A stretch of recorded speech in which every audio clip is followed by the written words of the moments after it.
Ben oui, on dirait que la question morale qui se pose à tout État qui est rançonné dans ces conditions est interdite chez nous. Évidemment, il y a toujours le choix entre donner l'assaut et puis négocier avec de l'argent, avec éventuellement ce qui n'est jamais très glorieux, j'en conviens, libérer des terroristes locaux, etc. Mais il y a toujours cette question. Il n'y a que chez Poutine que la question ne se pose pas. Et là, apparemment, elle ne se pose pas non plus chez Sarkozy et chez Fillon.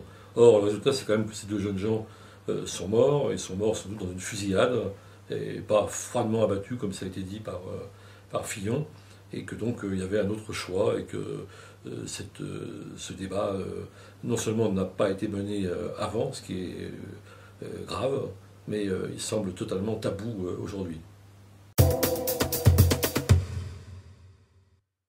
Bah, il y a toujours deux points de vue. Là, on monte sur nos grands chevaux, si j'ose dire, en disant à la fois l'honneur de la France, le drapeau, la fermeté par rapport au terrorisme, soit.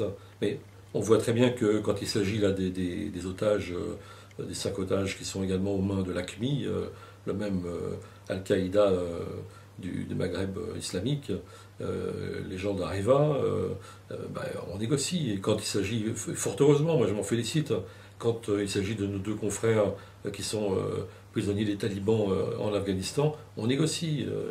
On imagine qu'on négocie de l'argent, des tas de choses comme ça. Donc il n'y a pas là de tabou. Pourquoi, dans ces circonstances-là, la question, semble-t-il, ne s'est pas posée. Je ne comprends pas très bien, disons, la contradiction. Oui, et pendant ce temps-là, la France se tait.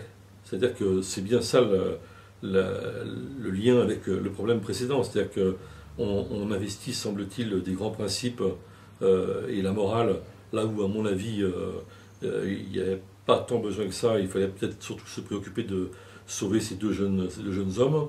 Et puis en revanche, quand Ben Ali tire sur la foule, et on en est, je crois, à une cinquantaine de morts à présent, la France ne dit rien. Donc là, où est la morale? Où est, disons, la fermeté de la France? Surtout que l'on sait très bien pourquoi la France ne dit rien. Elle ne dit rien parce qu'elle considère, et elle a toujours considéré, que aussi bien Ben Ali, que les généraux algériens, que Moubarak en Égypte, sont des remparts à l'islamisme.